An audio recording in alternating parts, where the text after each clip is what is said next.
So, hi guys, ngayon po is pag-usapan natin yung dalawang unit na same price ng Realme, ang Realme C55 and then ang Realme C67. Kung sino ba yung mas mataas na specs or ano yung worth it na bilhin ngayon sa ganitong price ng Realme. Ito yung unang labas nila na Realme, ang Realme C55, sorry. And then ito naman yung Realme C67, ito yung bagong labas ng Realme. Ayan.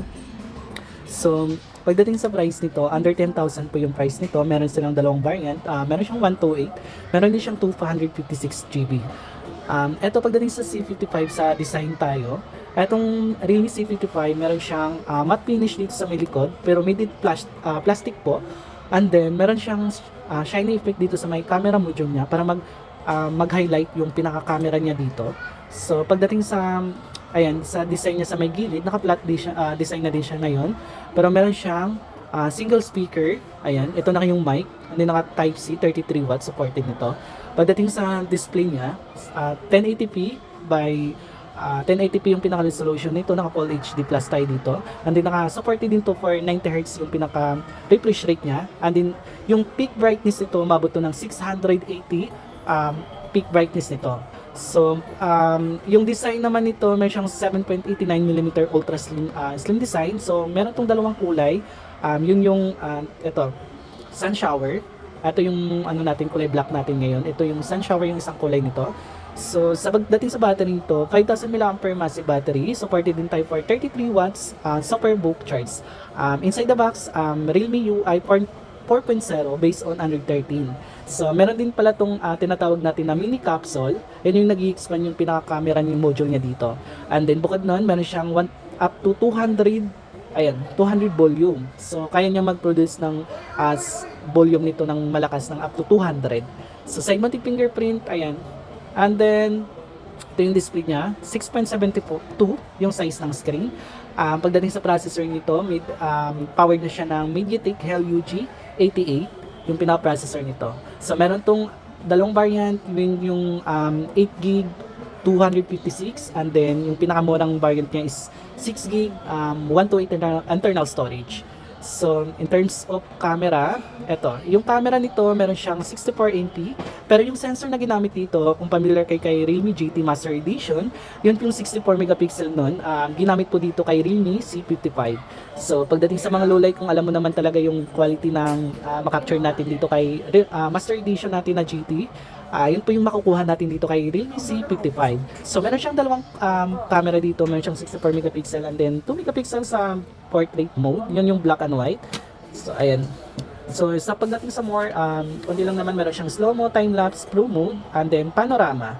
So, pagdating sa swipe natin dito sa may gilid, meron tayong makita ditong portrait mode, focus, video. So, pagdating sa video niya, kaya niya mag-shoot ng 1080p by 60 fps, and then pag mag-down tayo for 720p, kaya din niya mag-shoot ng 60 fps sa 720p. So yun. Pagdating naman po dito, meron din siyang straight mode. Kung hindi kayo familiar kay straight mode, yun po yung first ito yung features ng Realme natin na madalas na rin makikita sa mga number series ng Realme, ang Realme 11, ayun, meron tong straight mode. So ngayon is meron din tayo dito sa may C55 natin. Ito yung iba't ibang filter niya, like 90 pop filters, ito yung bago ngayon. And then straight mode, ayan, dramatic. Kung mahilig kayo mag-capture ng mga side street or di mo na kailangan download ng mga third application. So pagdating sa mga low light condition, meron din tayong supported din tayo for night mode. Ayan, yung night mode, makikita din natin dito yung study mode. So ayan yung study mode niya. So, ayan. Kailangan mo lang tap dito kung mahilig kayo mag-capture ng mga star. So, ayun lang naman yung dito sa may loob ng camera niya. Pagdating naman po sa front camera, naka-function na din to for 8 megapixel yung front camera nito. So, beautification dito sa may gilid. Ito din, meron din siyang chroma boost or para mas pina-enhance niya yung mga picture na madalas niyo pong ka-capture or para mas buhay yung kulay niya. Eto, meron din siyang mga filter dito, naka-built-in din siya. And then HDR, ayan, naka-auto lang din yung HDR niya. So, pagdating sa naman niya, display, overall maganda naman yung display niya dito, responsive, and then kaya naman yung mag-open ng mga dito, application na mabilis naman load siya. Ayun na, hindi siya naglalag. So, other features nito, eto, special features na dito is makikita natin dito yung split view, flexible window, smart sidebar, and then kid space, simple modes, ayan. So dito naman meron din siyang mini capsule, sample, tatry natin yung mini capsule niya dito sa may camera module niya. Ayan, pag nagcha-charge tayo, automatic makikita natin dito yung tinatawag nilang mini capsule. Ito yung version 1. Ayan. So ang difference na kanila dito, meron to dito ayan, mag-lobat. So by the way, itong unit natin, so 33 watts super boot charge. And then pagdating naman sa kanyang volume dito, up to 200 volume, so yung max volume nito, nabanggit ko kanina, is up to 200 yung pinaka max volume niya. Ayan. Pero wala siya dito yung lumalabas dito na mini capsule dito na pwede nating ma-tap natin dito yung pinaka supported sa mini capsule niya, hindi siya supported yan sa pinaka music niya dito. So ngayon po, okay naman yung specs niya, maganda din siya. Ayan, pag-usapan din natin ulit dito kung yung successor niya na C67, ito yung bagong labas ngayon. So by the way, pagkaiba sa kanila pagdating sa build quality, mas manipis lang to ng konti, itong C67. And then although same lang naman sila ng design, sa design kasi nito meron din siyang shiny peak dito para makita or ma-emboss agad yung pinaka-camera module niya. And then pagdating sa design niya dito, ayan sa may baba, meron siya ditong shiny peak pero matte finish po dito, hindi siya fingerprint, kapitan ng mga fingerprint. So pagdating dito side mounted fingerprint, etong maganda dito na kay stereo speaker na din tayo dito kay C67. Ay ito yung secondary speaker, ito yung primary speaker niya. And then, naka-type C din tayo, and then mic. And then, meron pa din headphone jack. And, ang size nito, mas manipis yung bezels niya dito compare kay C55 na medyo makapal dito yung gilid niya. Ayan, and then sa baba niya, medyo mas manipis lang yung C67 natin compare natin dito kay C55. Sa taas, same lang din sila, naka-punch hole din. And then, ayan. So pagdating sa speaker niya, ayan, hanggang lang siya 100, lang siya kasi stereo speaker naman yung kaya niya dito. So unlike dito sa C55 na isang speaker lang. So pag-usapan natin yung display nito, meron siyang 1080p All HD+, yung pinaka-resolution niya dito. Up to ito yung maganda dito, up to 950 peak brightness. Samantalang C55 natin up to 680 peak brightness lang yung meron sa kanya. Ito is up to 900 peak brightness. So kung paano gamitin natin yung 950 peak brightness, meron tayong makikita dito sa may display. Yan yung extra brightness. So ayan, para mag-increase yung pinaka display or liwanag ng unit natin. Pwede nyo pong on dito yung extra peak brightness. And then same lang din sila supported for 90Hz, pero yung pagkaiba sa kanila is naka-auto lang dito. Wala siyang wala siyang option dito for 90Hz lang, pero ito naka-auto lang dito. And then yung isa is 60Hz. So lagyan natin sa auto lang. And then color temperature, pwede natin matimpla yung kulay ng display natin. So by the way, meron pala tong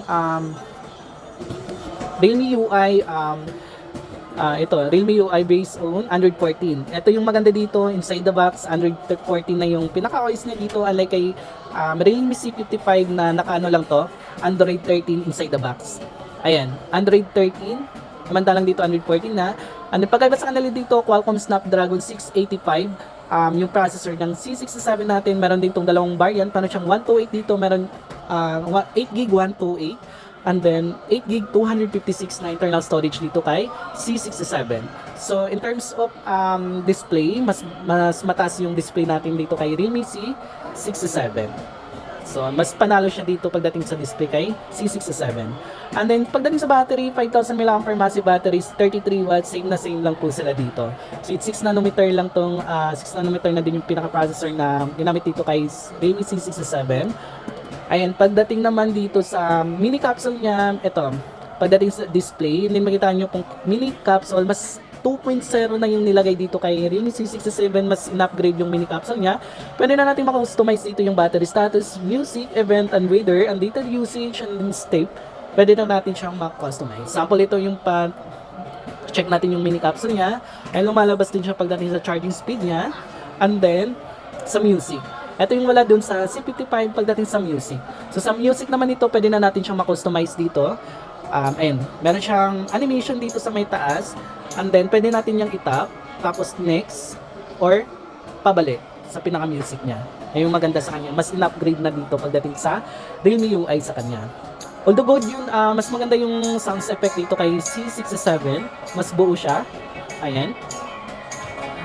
Tapos dito wala naman mas light version lang to kay pagdating sa UI nito. Light version siya kay Realme UI na full version ng ano niya, ng UI dito. Mas light lang to. Kaya makikita nyo dito mas magkaiba sila pagdating sa UI. Ayan. Tapos pagdating naman dito sa may ano niya 90 Hz and responsive naman siya.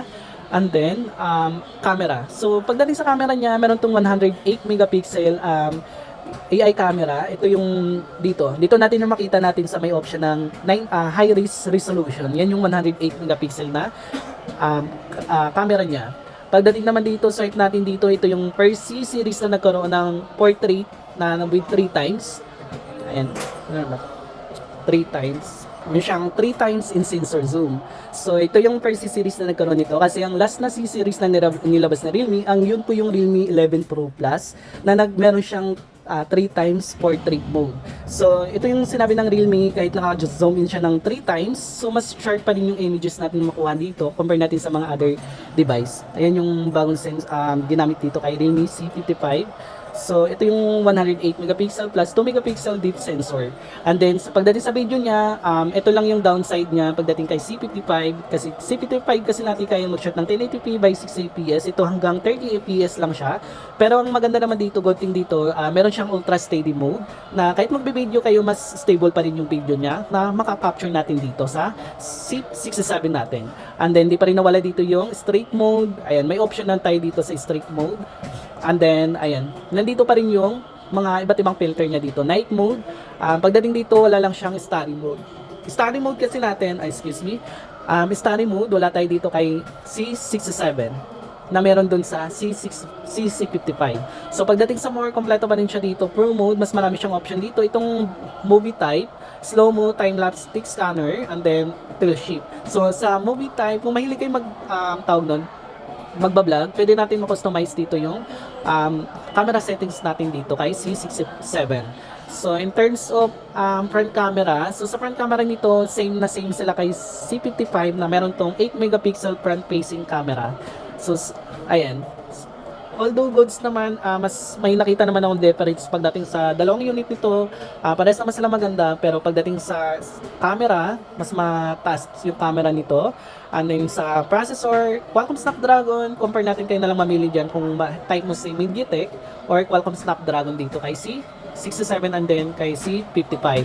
And then pagdating sa volume, kahit naka 200 volume to, pero single speaker lang siya dito sa C55. For mas bit ko pa rin dito na dual speaker niya nandito and then meron din siya dito sa may baba.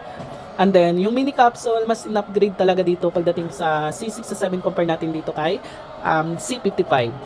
So, ayun, kaya na lang din mamili dyan pagdating sa specs niya. Pero all goods, same lang naman sila pagdating sa price. So, sa price niya, 10,999 sa both 256, itong dalawa. Pero sa 128 nila, pagkaiba naman sa kanila, 9,999 yung 128 nito. And then sa 128 naman ng C55 natin, 8,999. So, ayun lang guys. I hope na nagustuhan nyo po yung comparison natin dito kay Realme C55 and then C67.